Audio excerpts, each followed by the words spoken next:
My name is Piper Ellis. I'm 35 years old, and I've always thought of myself as someone who kept her head down, worked hard, and tried not to rock the boat. But that evening, at my sister's rehearsal dinner, I realized how invisible I had always been to my family. Your +1 isn't welcome. We don't have space, Charlotte said, flicking her eyes up from her phone, just long enough to make sure I was listening. Her tone was flat, casual, like she was telling me it might rain tomorrow. No warmth, no apology. Just a line, delivered with surgical precision, that cut straight through the polite chatter of the restaurant.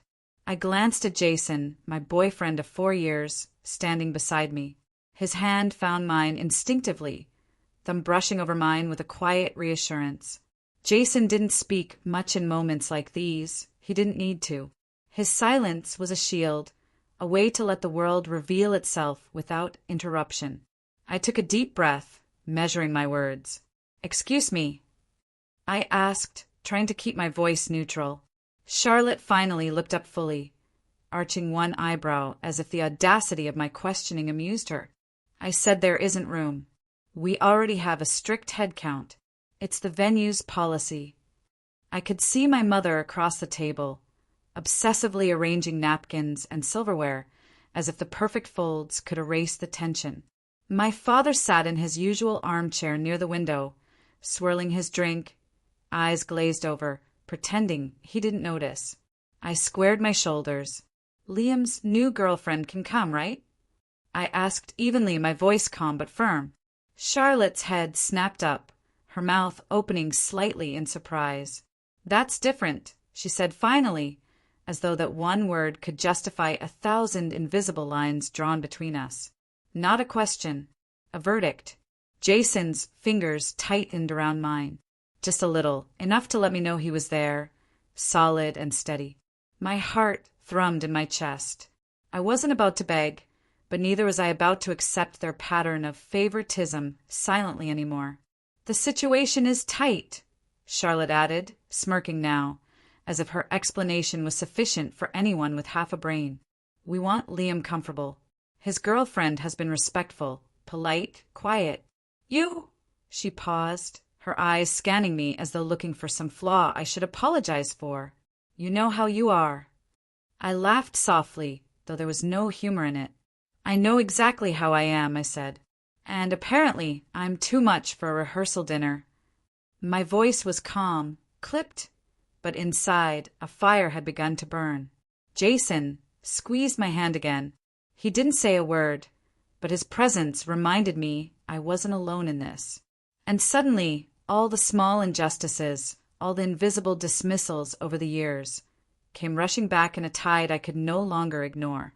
I thought about every birthday party they forgot, every holiday I had to sit quietly while Charlotte and Liam received attention, gifts, and accolades. I thought about the hours I'd spent working 3 jobs as a teenager, saving every penny to help with bills, tuition for siblings, and emergencies that never seemed to end. And now here I was, an adult with my own career, my own accomplishments, and my family still treating me as if I barely existed. "I'll tell you what," I said, setting my coffee cup down with deliberate care. "We'll skip the rehearsal dinner." Charlotte blinked. "Piper, don't be dramatic." "I'm not being dramatic," I said evenly. "I'm making a decision. Jason and I will attend the wedding only if the guest list is fair. Otherwise, we'll make other plans."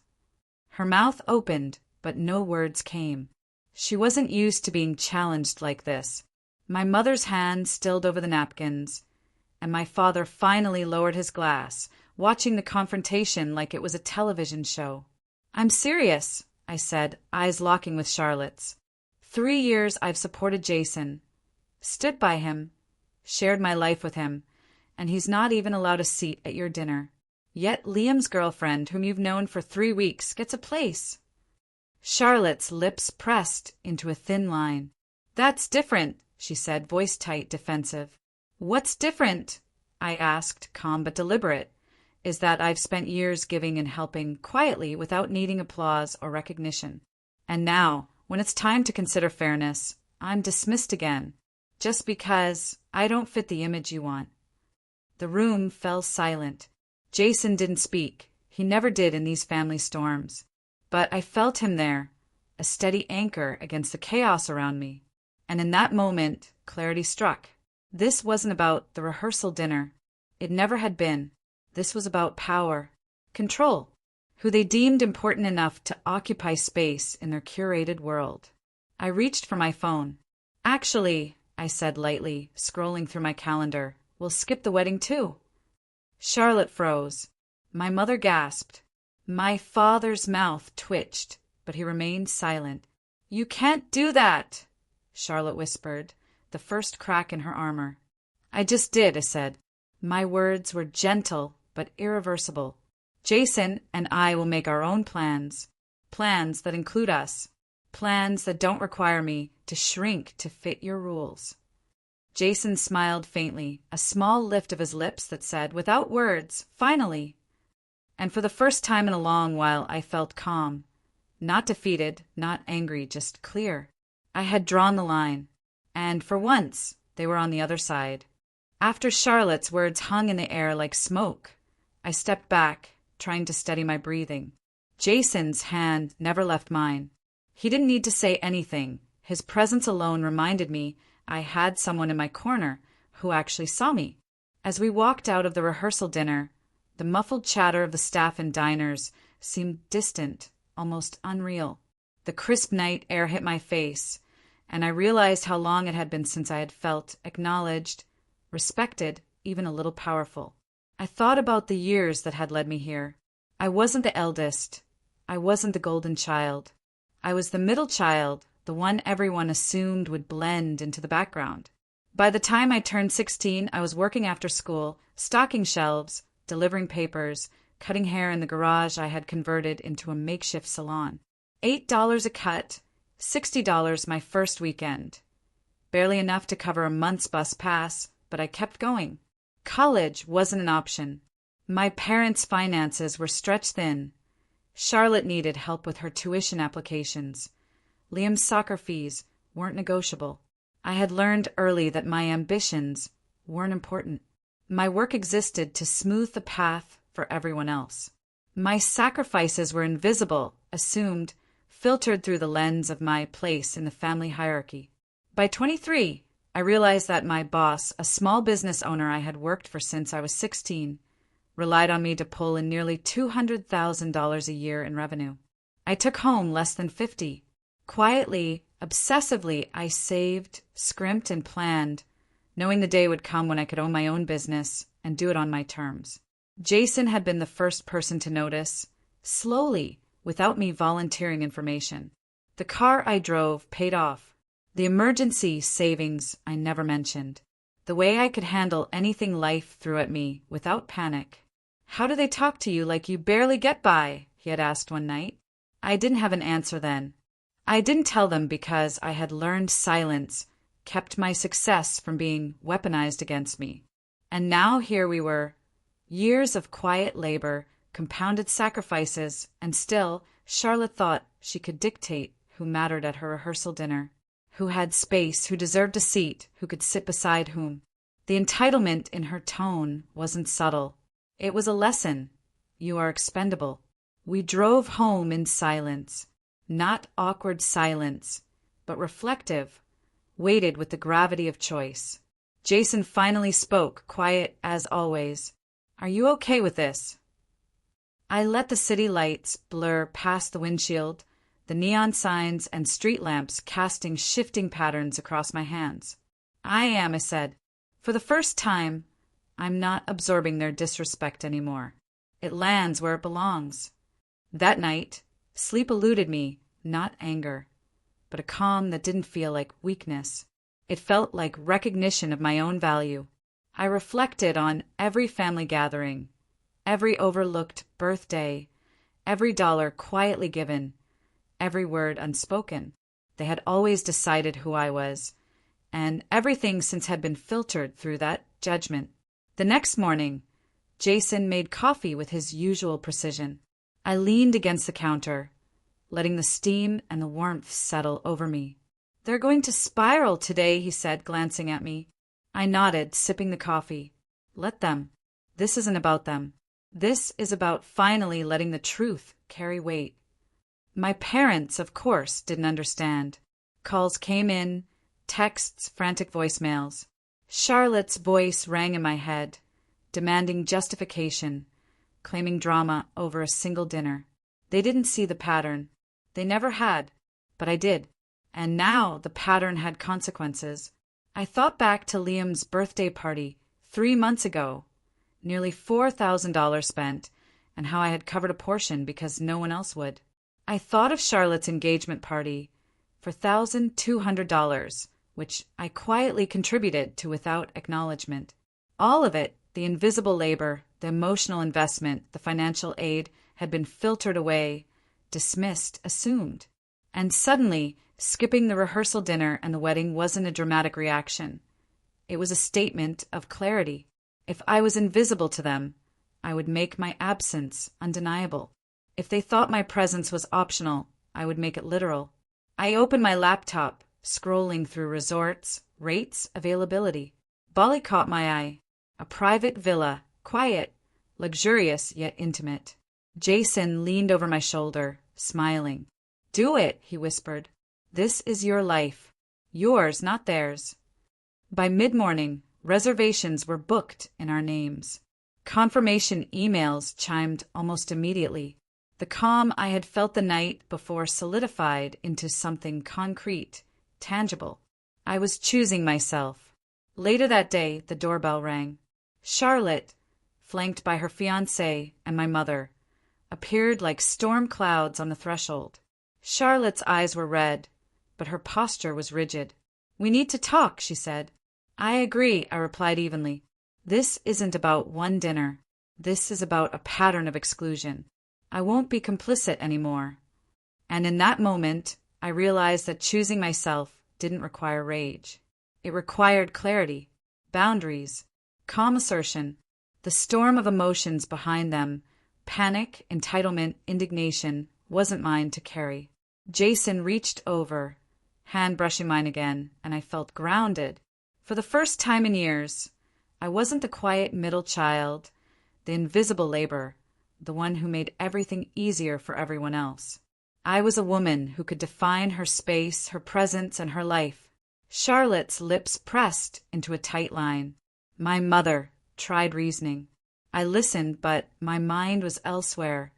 I was finally letting myself stand in the reality of my own worth. And that clarity, that sense of calm control, was intoxicating. The phone wouldn't stop buzzing. Calls, texts, voicemails, one after another like a relentless tide. Charlotte first, of course. Her voice, sharp and frantic in every voicemail. "Piper, you can't just do this. It's the wedding, it's tradition, it's family. How could you?" I didn't answer. Not immediately. Jason watched quietly from the sofa, coffee in hand, his calm presence grounding me. He didn't need to say anything. He never did. He just let me process, let me make my choice, let me finally step into the power I'd earned, quietly over years of overlooked labor. I thought back again to every time I had silently covered for them. Liam's unpaid soccer fees, Charlotte's engagement party, the tiny gaps in their finances I had always quietly filled. And for what? So that one night at her rehearsal dinner, Charlotte could tell me Jason wasn't welcome, while Liam's newest girlfriend received a gold-plated invitation. That was the moment the line solidified. I scrolled through resort options again, confirming dates, checking for private villas. Bali. 6 nights, full board, everything booked in our names. Jason leaned over, whispering, "This is your life. Yours to design." His smile was subtle, reassuring, unwavering. I picked up the phone and sent a text to Charlotte. "Reservation is booked. Bali. Next month. You won't be needing to worry about us." I didn't wait for a reply. I didn't need her approval, her guilt, or her drama. The power of the choice was mine. By noon, I could hear the storm starting. Voicemails piled up. Charlotte's cries, my mother's pleading, my father's confused explanations. But I stayed silent. Silence, I realized, was the loudest statement I could make. It wasn't weakness, it was clarity. Later, the doorbell rang. I wasn't surprised. Charlotte appeared first, composed but tense, her fiancé Ryan in tow, my mother hovering like a mediator in crisis. Charlotte's voice was sharp, brittle. "Piper, we need to talk. You can't just—" I held up a hand. "Come. I already made my choice." Her eyes flickered with disbelief. "You can't do this. It's not about us excluding Jason. He's part of your life. This is about family. And yet you excluded him," I said softly, deliberately. My voice didn't waver. I didn't need to shout. They understood that words had finally landed in the right place. Jason stood behind me, silent but strong. I felt his presence like a shield as I continued. This isn't about drama or revenge. It's about boundaries. It's about respect. It's about recognizing patterns that have existed for decades. Charlotte flinched. My mother's hand reached out for mine, but I pulled it away gently. I won't participate in a pattern that dismisses me. That sidelines my partner of 4 years while giving preferential treatment to someone you barely know. I've been patient. I've been quiet. And now I am choosing clarity. Ryan cleared his throat. "Maybe we can compromise?" His words were hesitant, like testing the waters of a storm that could break at any moment. I shook my head. "No compromise. Not this time. The choice is made." Charlotte's lips pressed into a thin line. "You're being extreme." "No, I'm being consistent with the respect I've always deserved." They stared, frozen, as if the very idea of me asserting boundaries was foreign. And in that moment, I realized that this wasn't just about the rehearsal dinner anymore. It was about years of invisible labor, overlooked effort, and unacknowledged sacrifice.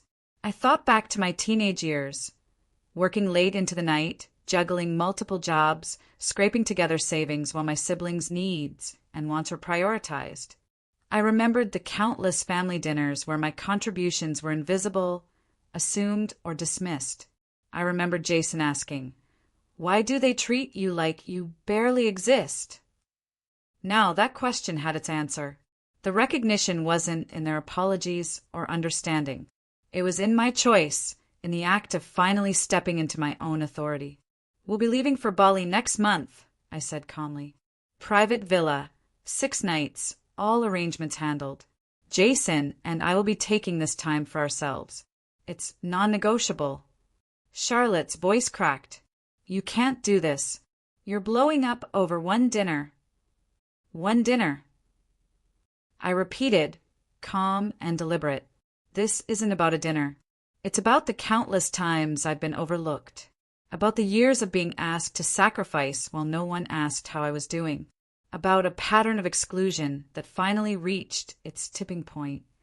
I looked at Jason. For years together, countless quiet moments, shared struggles, laughter, and tears. He knew the weight of this decision. He didn't judge, didn't hesitate. He just nodded once, a subtle affirmation that this was right. Charlotte's face was pale now, fury and disbelief mingling with the first hint of fear. My mother fumbled for words, but I cut her off softly. "This conversation is over. I've made my choice." And with that, I walked past them, Jason's hand in mine. The clarity that had settled over me felt permanent, not arrogance, not triumph, but calm, solid, unshakable authority over my own life. They could react as they wished. They could spiral, panic, or plead. But I had finally drawn the line, and for once it wasn't negotiable. The day after we left the rehearsal dinner, my phone became a storm of notifications. Every message, every missed call, every voicemail was a reminder of the chaos I'd set in motion. Charlotte, predictably, was first. Her texts alternated between pleading, accusations, and a thinly veiled threat. "Piper, this is insane. You're ruining everything for everyone. How could you?" I didn't reply. Jason sat beside me, quietly sipping his coffee, watching as I scrolled. He knew, as he always did, that this wasn't about drama. It was about justice, me finally choosing myself. I thought back again, as I often did in moments like this, to the quiet years of invisible labor. How I'd started working at 16 because the math didn't work any other way. My parents' salaries barely covered the basics. Charlotte needed help with school applications. Liam's needs always seemed urgent. And me? I became the buffer, the one who made the gaps disappear. The unpaid bills, the unexpected emergencies, the small disasters, my efforts were quiet, uncelebrated, assumed. By 23, I realized I was no longer just surviving. I was thriving for someone else. My boss relied on me to pull in close to $200,000 a year in revenue while I took home less than $50,000. It was maddening but also illuminating. I was good at what I did, better than anyone else gave me credit for. And that realization sparked something. The desire to own my life, my work, my achievements. Years later, I had 3 businesses of my own.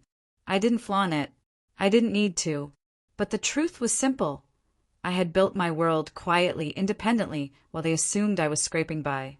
And now, when they tried to belittle my choices, when Charlotte dismissed Jason's presence, they were blind to the reality of the woman they thought they knew.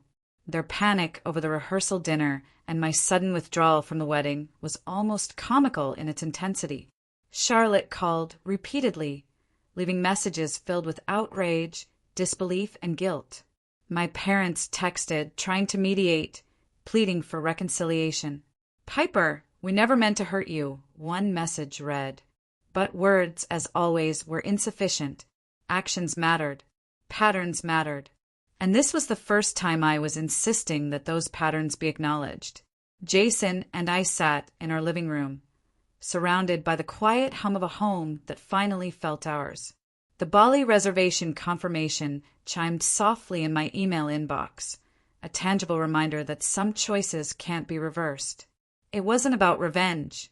It wasn't about proving anything to Charlotte or Liam or my parents. It was about claiming the space I had always earned. I thought back to every birthday, every holiday, every time I had quietly contributed, covering Liam's expenses, paying for parts of Charlotte's engagement party, even handling emergencies I was never asked about. It was exhausting work, the kind invisible to everyone but me. And it shaped the woman I had become. Disciplined, patient, strategic, aware of my worth. Yet, despite all that, my family had never truly recognized me. I was the invisible middle child, the quiet laborer, the one who absorbed disrespect and kept moving. And that evening at the rehearsal dinner, I realized the truth. Their perception was irrelevant. What mattered was my recognition of my own value. Charlotte's texts continued, frantic and demanding.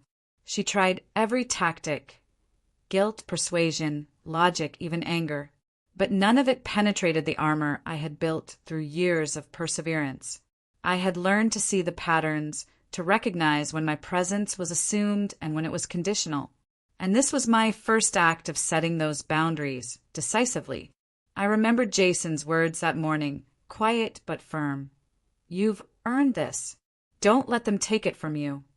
And I realized he was right. Not just about the Bali trip, not just about this confrontation, but about every choice I had made that had quietly built the life I now controlled. By evening, the intensity of my family's panic had reached a fever pitch. Voicemails left by Charlotte were filled with accusations, tears, and frantic demands. My mother's texts tried to rationalize, to negotiate, to make me see it their way. And my father? He was somewhere in between, confused and hesitant as always. But I remained silent. I didn't need to defend my actions. The clarity of my choice was self-evident. Jason and I ate dinner in peace. The food was simple, but it tasted like freedom. For the first time, I wasn't calculating, negotiating, or minimizing myself. I was simply living, quietly, deliberately on my terms. And as the night settled, I understood something vital. The consequences weren't mine to carry. My family's shock, anger, and disbelief were theirs. I had simply acted with integrity, finally aligning my actions with the value I had always known I deserved. The Bali trip wasn't about spite. It was a manifestation of choice, of self-respect, of autonomy. It was a message that I would no longer allow others to dictate my worth or my happiness. And somewhere deep down, I knew that this act of choosing myself would ripple through our family in ways they hadn't anticipated. By the time the city lights faded into darkness outside our window, I felt a calm I had never known. Not arrogance, not triumph, just clarity. And for the first time, I was certain of one thing. When you stop absorbing disrespect, when you allow yourself to exist fully and unconditionally, you become unshakable. The plane lifted off, and I pressed my forehead to the cool window, watching the city shrink beneath us.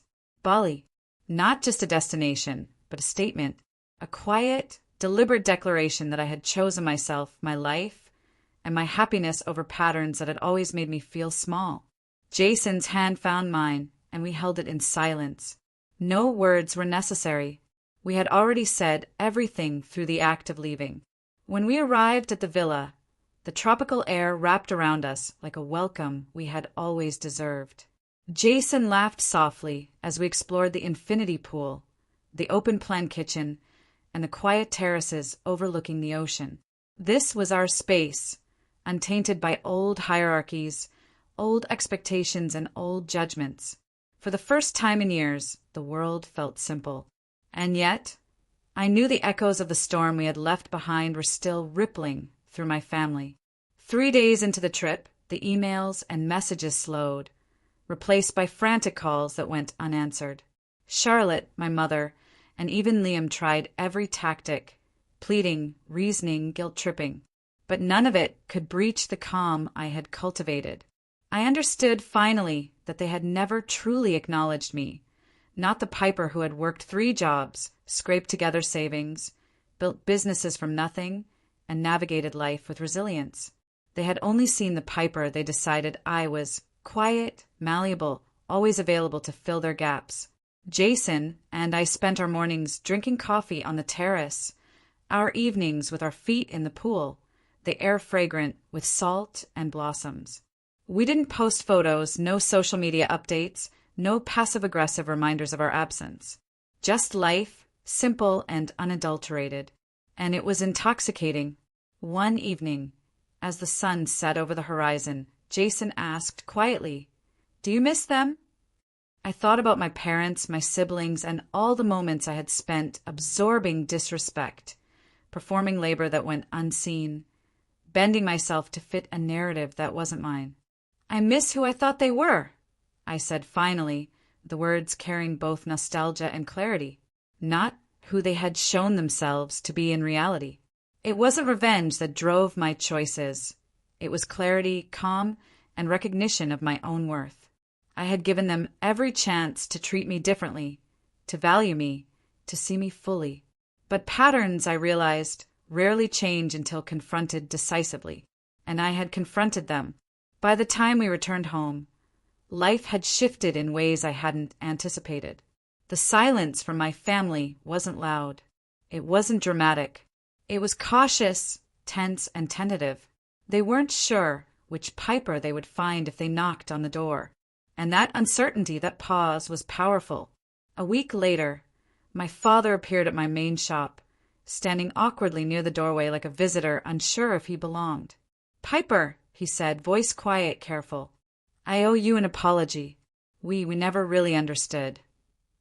I nodded. No anger, no judgment, just acknowledgement.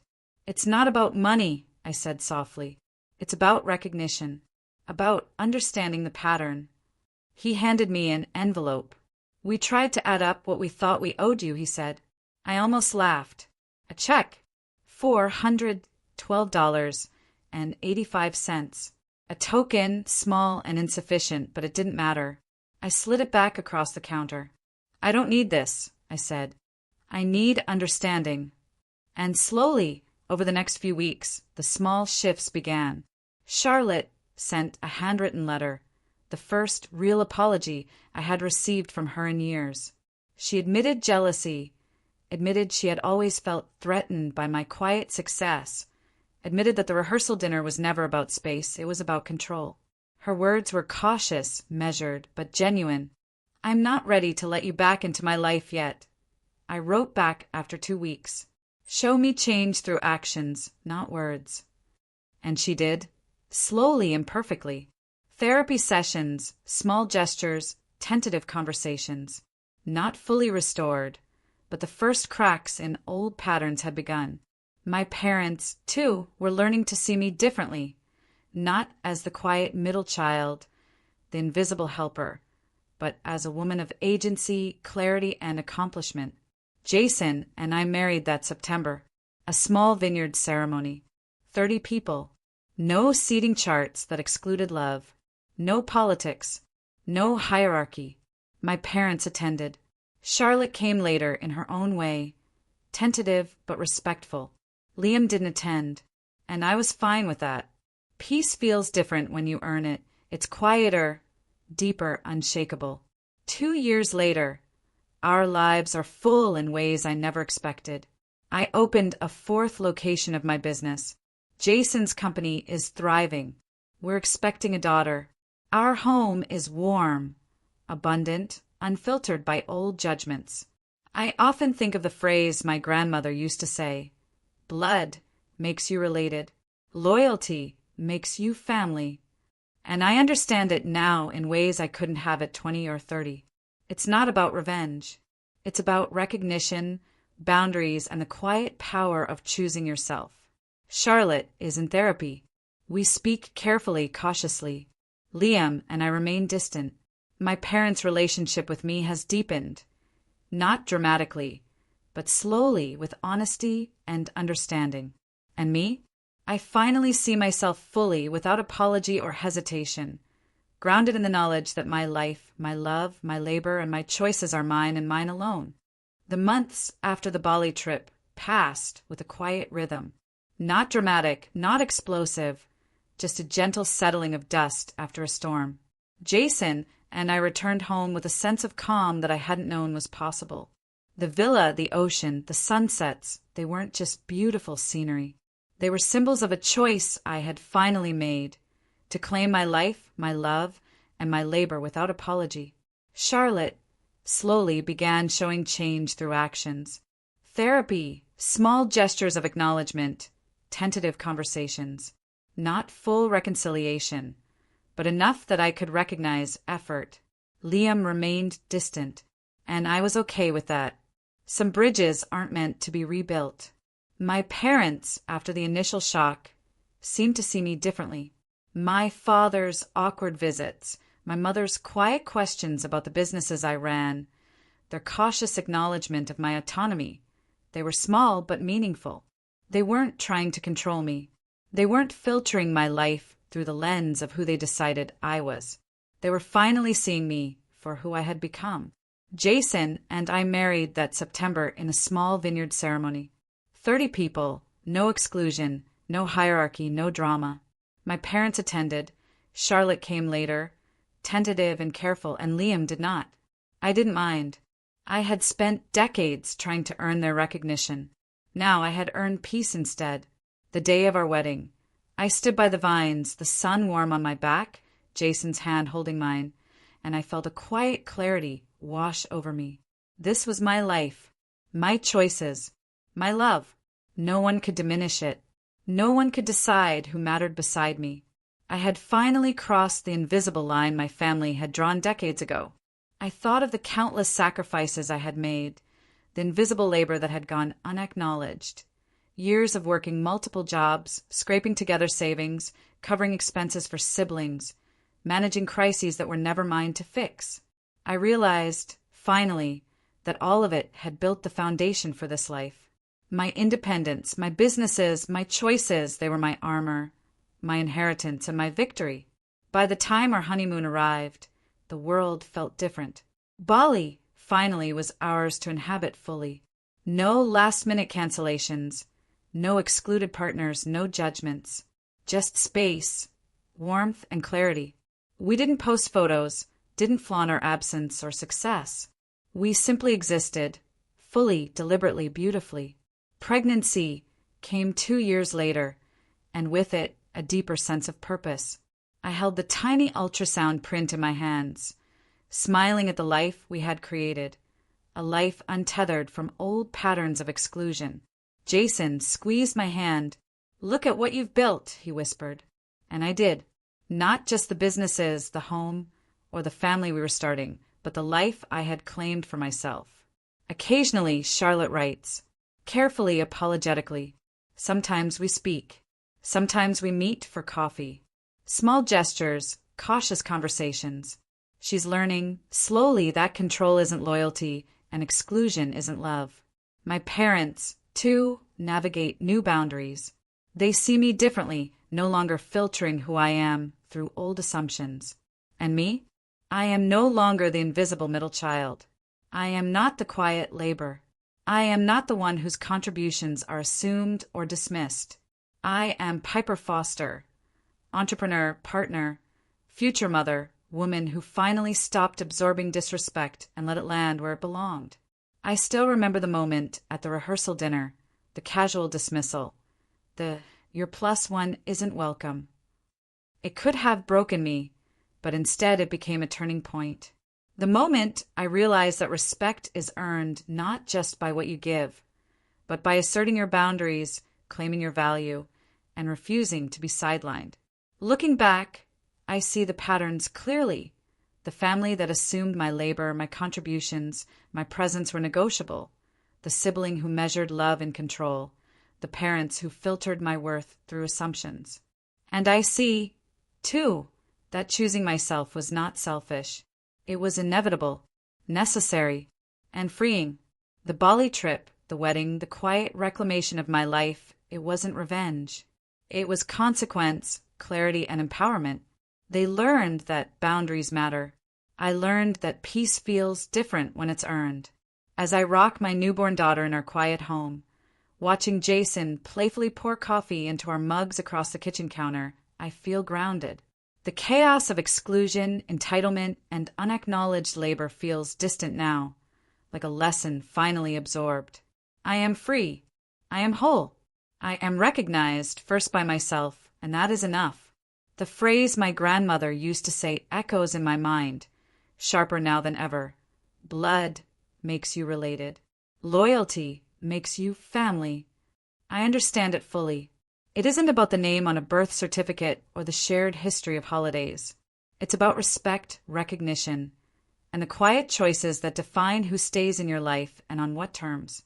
And I have chosen wisely.